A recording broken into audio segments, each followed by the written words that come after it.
Alors, tu veux savoir? Je suis admissible.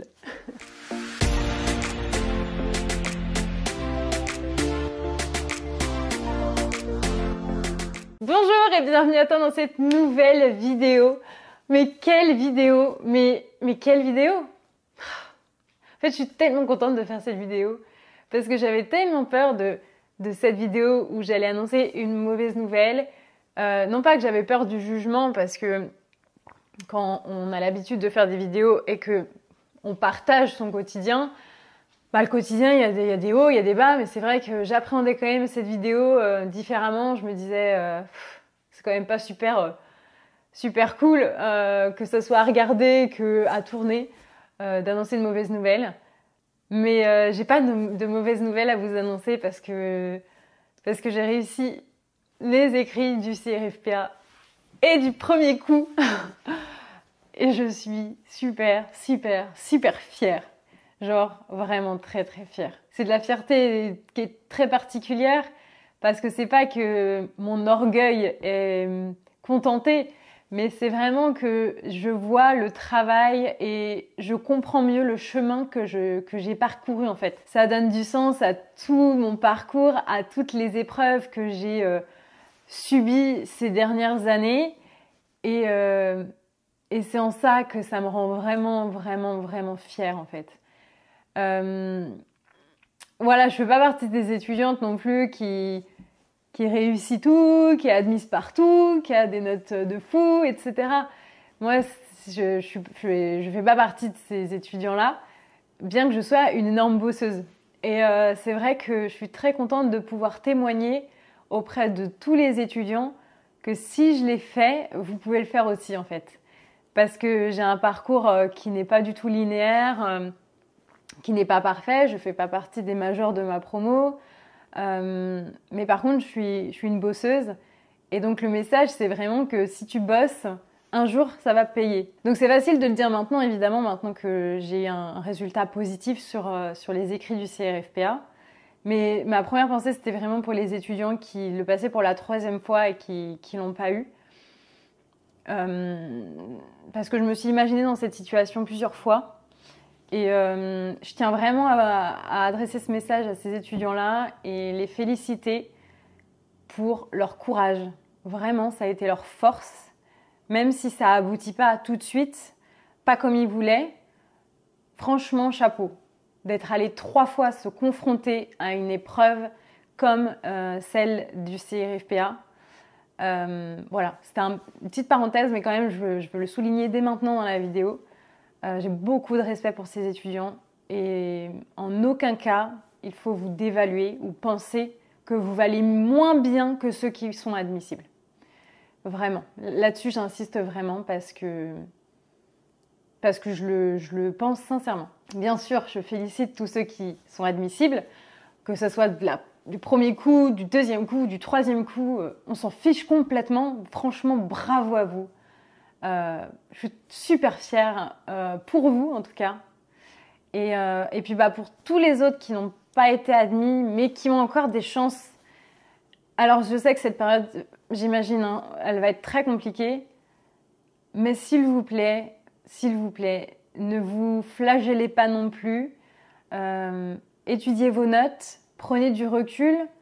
Voyez peut-être ce qui n'a pas été et pourquoi ça n'a pas été. Il y a forcément une raison que vous allez trouver. Et l'année prochaine ou dans 2 ans, ça sera également votre possibilité, ce sera votre tour, ou alors ça sera un autre chemin. Mais voilà, cette vidéo, je veux vraiment qu'elle soit positive. Alors bien sûr, j'ai un message positif parce que j'ai une annonce positive, mais j'ai vraiment envie, de passer ce message que tout le monde est méritant et qu'il ne faut pas imaginer qu'on ait le concours qu'on a passé, qu'on soit admissible ou non admissible. Voilà. Ça fait partie des rouages de la vie. Parfois le travail paye tout de suite, parfois il paye pas tout de suite.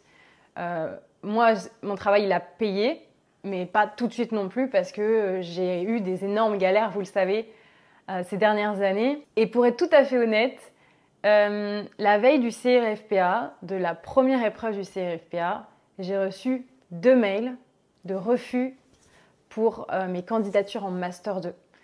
des mails qui n'étaient pas forcément automatiques parce que j'ai été en contact direct avec les directeurs de master, de certains masters, peu importe lesquels, je m'en fiche, mais qui ont estimé que j'avais pas le niveau pour rentrer en master 2. Du coup, la veille du CRFPA, j'étais en train de me dire, mais en fait, j'ai même pas le niveau pour rentrer en master 2. Et moi, je suis en train de passer le CRFPA. Et ça m'a un peu chamboulée la veille de l'examen. Mais comme quoi, ça ne m'a pas empêché de rester focus sur l'examen. Mais voilà, je veux dire, tout n'est pas rose, tout n'est pas... Voilà. Le chemin est parfois hyper compliqué à comprendre.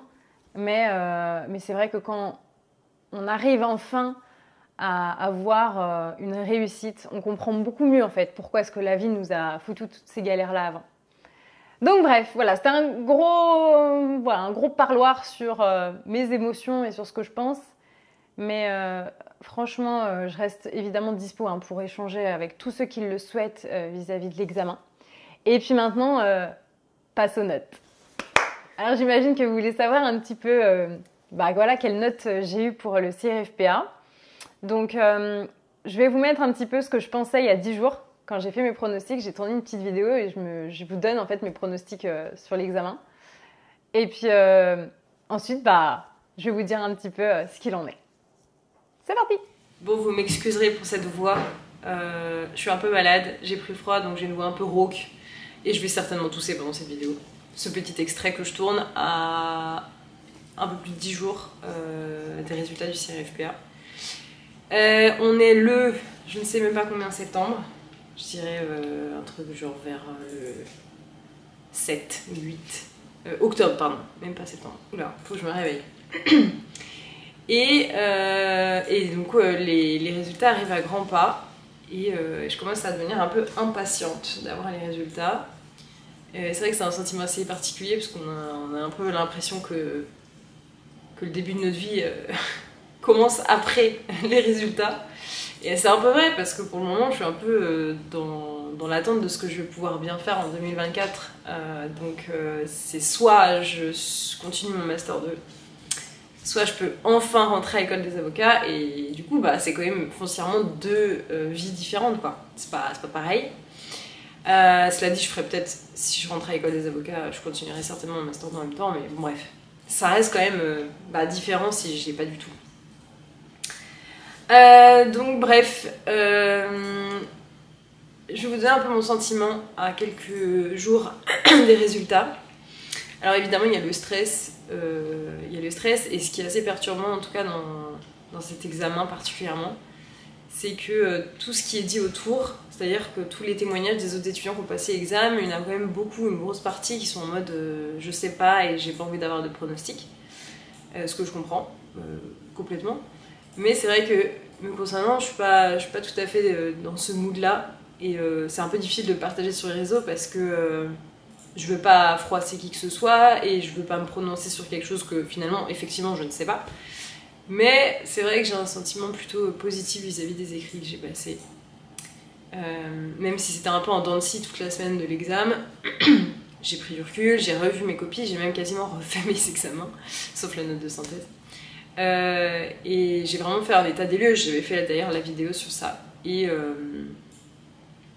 finalement j'avais quand même un bilan positif avec 2 épreuves que j'ai très bien réussi quand même. Évidemment je sais pas combien je vais avoir. Mais bon, dans mes pronostics, j'ai quand même des bonnes notes.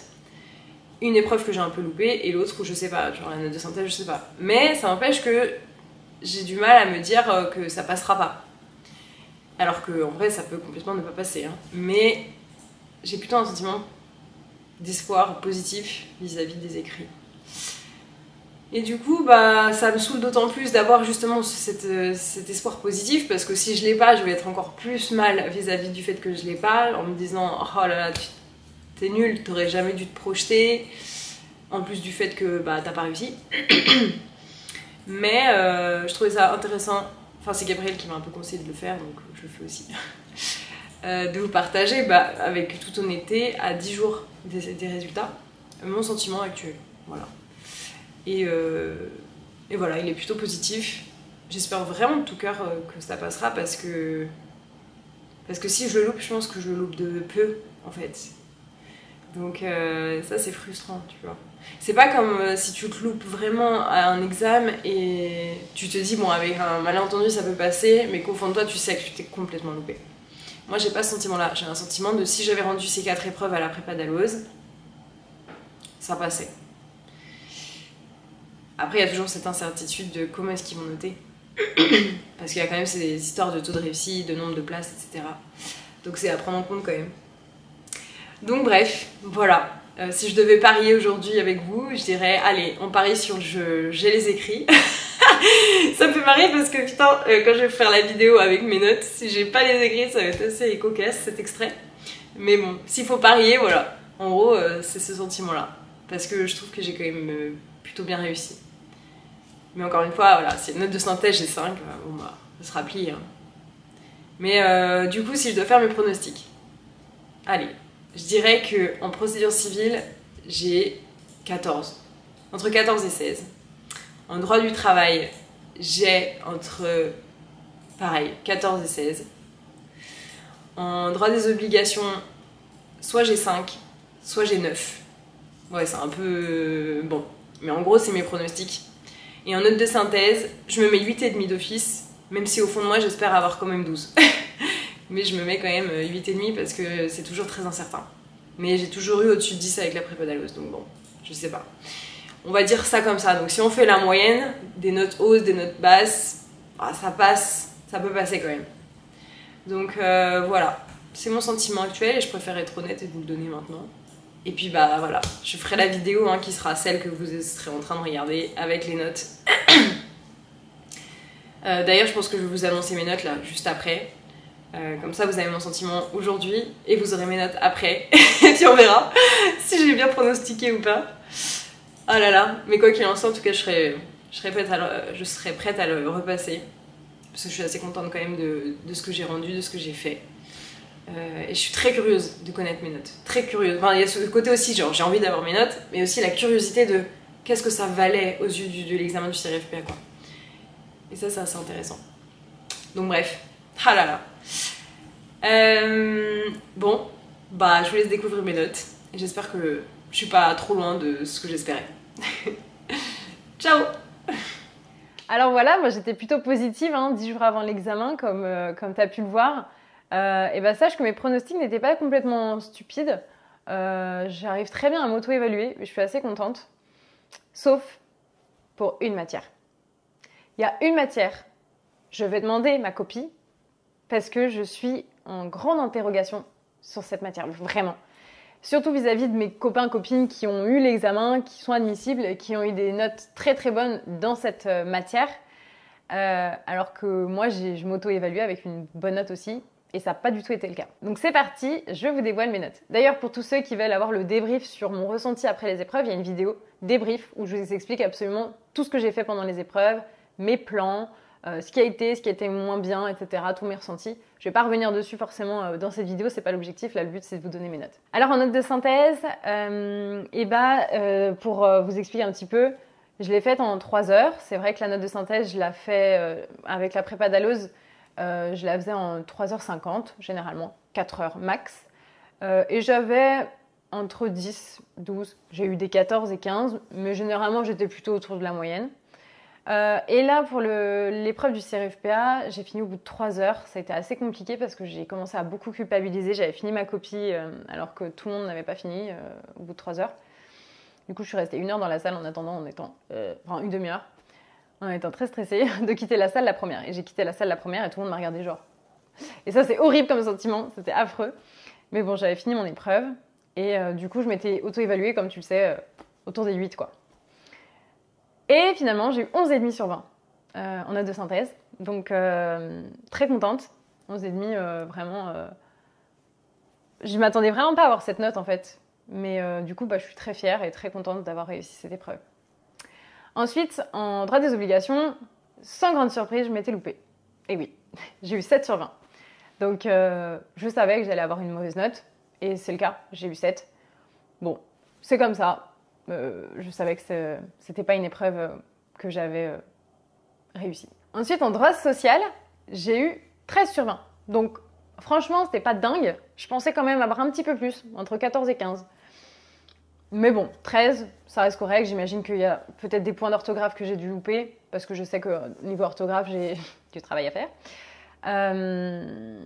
Mais bon, 13, je peux pas me plaindre, ça reste quand même une note tout à fait correcte en matière de spécialité. Et enfin, pour terminer, procédure civile. Donc comme vous avez vu dans mes pronostics, pour moi, cette matière, j'avais 16. Vraiment, c'était... J'ai fait plusieurs fois et j'ai refait mes pronostics, etc. Et j'ai refait mes calculs. Et mes calculs, j'arrive quand même très bien à m'auto-évaluer. Donc pour moi, allez, si j'étais super sévère avec moi, je me mettais 13, quoi. Et j'ai eu 10 sur 20. Donc cette matière, je vais demander ma copie parce que je ne comprends pas ce qui s'est passé. Sachant qu'après chaque épreuve, j'ai débriefé avec des amis qui... Alors je sais qu'il ne faut pas dire ça, mais on avait vraiment fait quasiment la même chose. Et pour toutes les épreuves, on avait tous à peu près le même ressenti, les mêmes plans, les mêmes trucs. On a eu à peu près toutes les mêmes notes, sauf procédure. J'ai eu 10. Et mes autres amis, elles étaient plutôt autour des 14, 15, 16. Du coup, je ne sais pas ce qui s'est passé. Je ne sais pas où est-ce que j'ai loupé mes points parce que j'avais toutes les réponses. Donc je ne sais pas ce qui s'est passé. Alors c'est pas la fin du monde, hein, mais je vais demander ma copie pour regarder déjà en toute honnêteté s'il n'y a pas une erreur matérielle. Bon, je sais que c'est rare, hein, mais je vais quand même demander, on ne sait jamais. Et puis deuxièmement, comprendre, même si bon, c'est passé, il faut passer à autre chose. J'ai envie de savoir en fait où est-ce que j'ai loupé mes points et pourquoi j'ai eu cette note, tout simplement. Parce que si j'avais eu 12, je me serais dit, bon, ils ont noté sévèrement. Mais là, 10, je trouve ça quand même hyper chaud, sachant que voilà, les notes sont quand même assez bonnes dans la matière pour cette année. Et que j'avais très bien réussi. Donc, je préfère demander ma copie.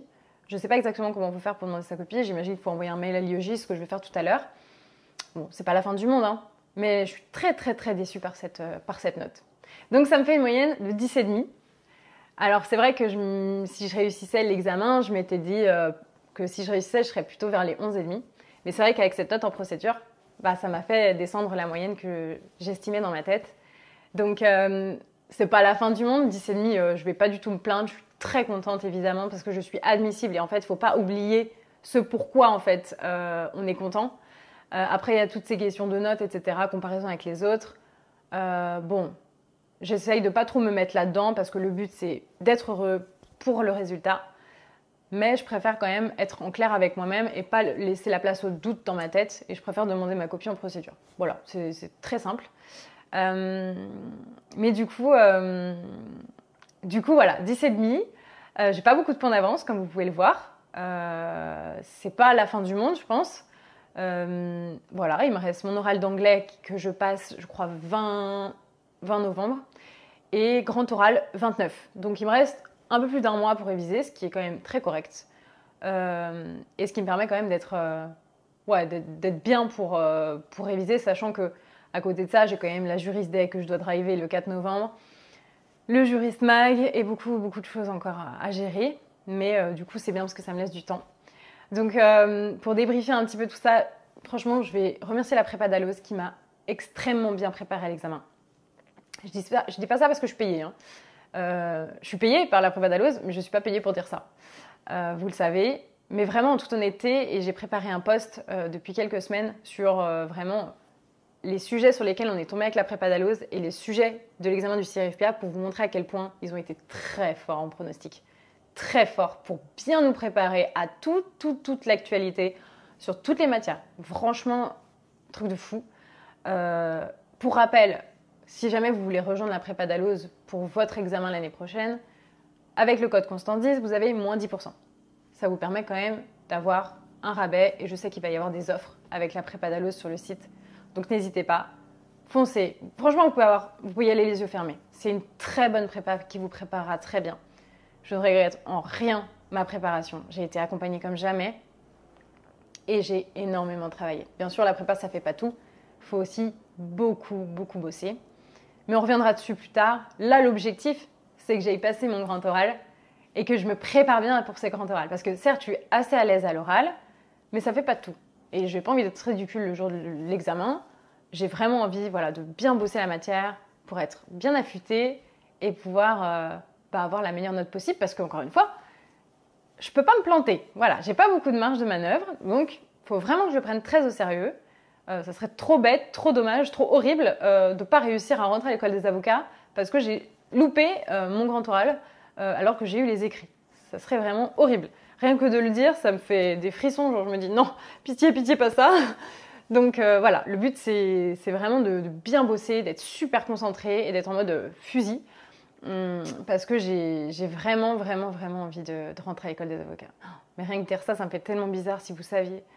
En fait, on m'a tellement dit pendant 2 ans que j'avais pas le niveau, que j'étais nulle, mais ça me fait bizarre de.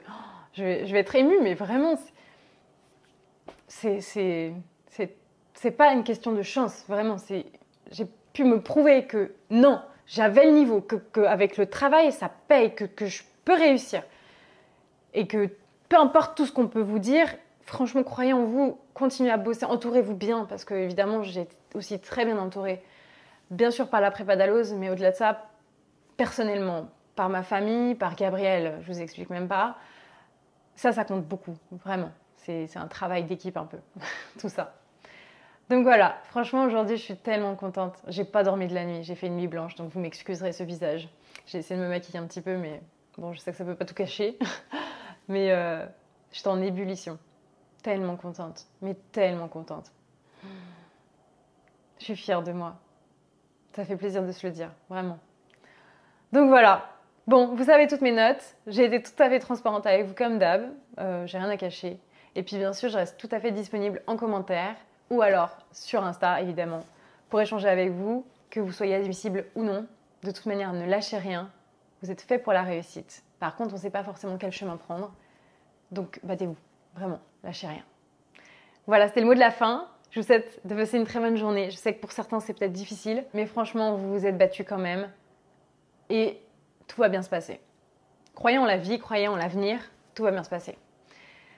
Voilà, je vous souhaite donc une très bonne journée, je vous le redis, et je vous dis à très bientôt.